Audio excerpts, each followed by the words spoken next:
Okay, I bet you've all been waiting for this one. This is the top 10 of the top songs from 1965. If you caught my first video, I did 11 to 20, and we're now going to get into that juicy top 10. So I hope you're sitting comfortably. Here goes. So let's get into that top 10 then. So at number 10 is The Animals, We Got to Get Out of This Place, and it's a bit of a rock classic really, written by Barry Mann and Cynthia Will, and it was a big hit for The Animals. It became iconic really, immensely popular with the American Armed Forces during the Vietnam War. You only got to look at the title really to understand why. It was originally sang by Barry Mann and played piano, but and he actually wrote it for the Righteous Brothers after they had that big hit, You've Lost That Loving Feeling. But it ended up in the hands of Mickey Most, who was the Animals producer, and what a great job they did of it. Eric Burton's typically raw, fierce vocals, which really make it a real fiery piece.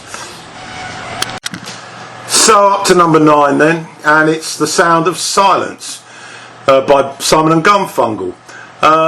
Simon wrote this song towards the back end of 1964, and it was before the assassination of JFK, although many people have interpreted as it had an influence by that tragic event, but not so. Although it was released 3 months after the assassination.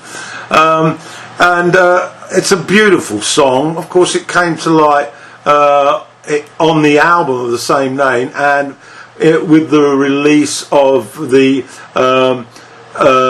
movie a little bit later. What a great piece of theatre that was. It's a message to use silence, nighttime, to search for communication abilities, to relate better, and possibly politically pointing out how that most of us are sheep, and this is in large part to our lack of communication abilities, or them being manipulated. So The Graduate is the name of that movie that I was struggling to find. I'm sure you all remember it. So at number 9, Sound of Silence. At number 8 is California Girls by the Beachboys, written by Brian Wilson and Mike Love. Wilson conceived the song doing his first LS3 trip apparently, but he later arranged and produced the song recording and incorporated more of an orchestral prelude, contrasting the verse-chorus format. It's a classic, isn't it? It's a real sing-along.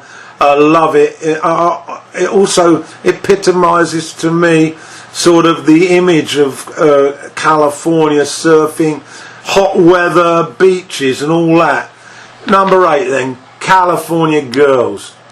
Up next at 7 is Mr. Tambourine Man by The Byrds. Now, this was their debut single, but of course the song was written by Bob Dylan and appeared on his album before this. Although the Byrds version is rather abridged and in a different key from Dylan's original, and for most people it's the preferred version. It was regarded as the first folk rock smash hit and gave rise to the term folk rock. The song's jangling melodic guitar playing by McGuinn on his 12-string Rickenbacker guitar is immediately prevalent and became very influential, and is still to this day. And it's really a wonderful piece of music. The lyrics, there's some suggestion that it's supposed to reflect on the Pied Piper of Hamelin. Not quite sure whether that's true, but it's certainly inspirational musically, and it's about the move to old age and getting ready to meet your maker. That's another interpretation, and the one that I prefer. At 6 is My Generation by The Who. Well, this song encapsulated the angst of becoming a teenager at this time, and is characterised as a nod to the mod counterculture. For those of you who were around at the time, particularly in the UK, we had clashes regularly between the mods and the rockers.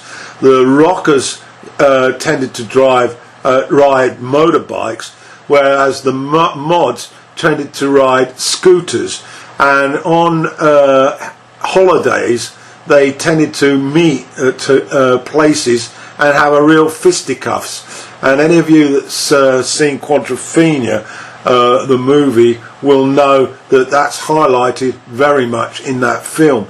Townsend reportedly wrote it on a train, and he said it had been inspired by the Queen Mother, who is alleged to have had Townsend's Packard hearse towed off a street in Belgravia because she was offended by the sight of it doing her daily drive. I'm not quite sure if that's true. Townsend credited Mose Addison's Young Man's Blues as the inspiration, and said that without Mose he wouldn't have ever written it. Anyway, it's an absolute classic, and you can't really get away from this song if you are a Who fan. And the music is so aggressive and so loud, it really does go down in rock history as one of the greatest to inspire youth. In at 5 then is the tracks of My Tears by Smokey Robinson and the Miracles. It was written by Smokey, of course, who was the lead vocalist, but Pete Moore had a hand in it, and the guitarist is particularly noted on this, Marv Tarplin. It's really a beautiful song. It was a huge hit. The guitar licks are particularly impressive, and it's about a lost guy who's attempting to soldier on given his emotional pain, but the truth keeps on staring in the face. Also, one of the greatest Tamla Motown hits from the Berry Gordy Machine. And at 4, My Girl. Well, this was written and produced by Smokey Robinson, but for some strange reason, he and his band The Miracles decided not to use this and gave it to the Temptations, and it became the Temptations' first #1 single in America, and became very much their signature tune. Robertson said his writing was inspired by his wife, Claudette Rogers Robinson, and David Ruffin was featured on lead vocals, which didn't happen that often with the Temptations, but it's an absolute classic Motown song, and it's at number 4. So to 3 then, You've Lost That Loving Feeling by the Righteous Brothers. Song written by Phil Spector, Barry Mann and Cynthia Well, recorded in '64 and produced by Spector. It's considered by many critics to be the ultimate expression of Spector's wall of sound recording techniques, and it's been described by various musical writers as one of the best records ever made and the ultimate pop record. I'm not going to dispute that. It's so enchanting. The two vocalists, very contrasting, Bobby Hatfield and Bill Medley on the bass tones, Hatfield on the soprano aspects of the song, and it's really amazing how they joined together, although apparently Hatfield wasn't particularly happy with Medley getting the first voice alone, and he didn't arrive until the chorus, but it didn't seem to do it much harm, and it's about intimate thoughts on lost love, of course, a plea to return to that special feeling. Absolutely fantastic. So to number 2 then. This is Yesterday by the Beatles. Well, Paul McCartney really, but it's all of their songs, of course, were credited to Lennon and McCartney. Although this particular track, Paul is on acoustic guitar and sings, of course, but he has got a string quartet that George Martin threw in to give it more depth.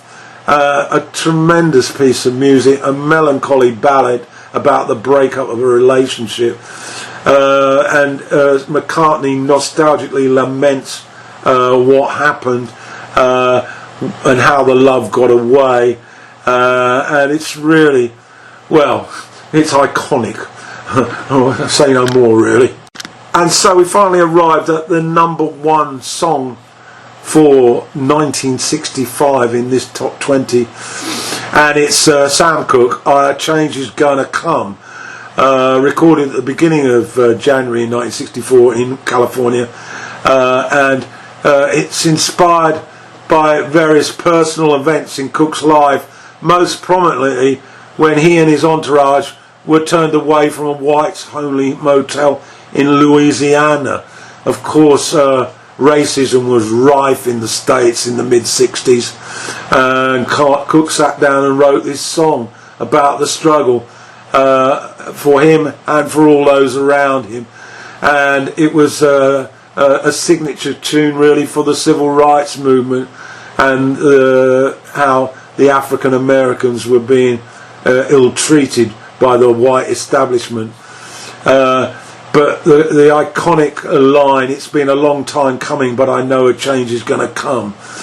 Wow. It's a brilliantly put together. There's a host of musicians on this behind Cooke's lead vocals, and too many to name really. But born into poverty and racism, sense of hope that the future will bring better times. That was Sam Cooke before he got murdered, gunned down. So that comes to the end of my first top 20 songs. 1965 was the year I chose. I hope you've enjoyed it. As I said, hinted, that there is going to be a playlist of my audio with the songs added in. So if you want that, you can get in touch with me by a comment or by email or at Facebook, all the places that you'll see at the end in my details slide. If you want it, you just tell me you want it and how you're going to get it. It's pretty easy to download it, add it to attachments on Gmail for email. If you can do that, I can do that and put it in the attachments. So I'll leave that with you. So that's it. I'm pressing on now. I'll be starting 1966. The juices are already flowing.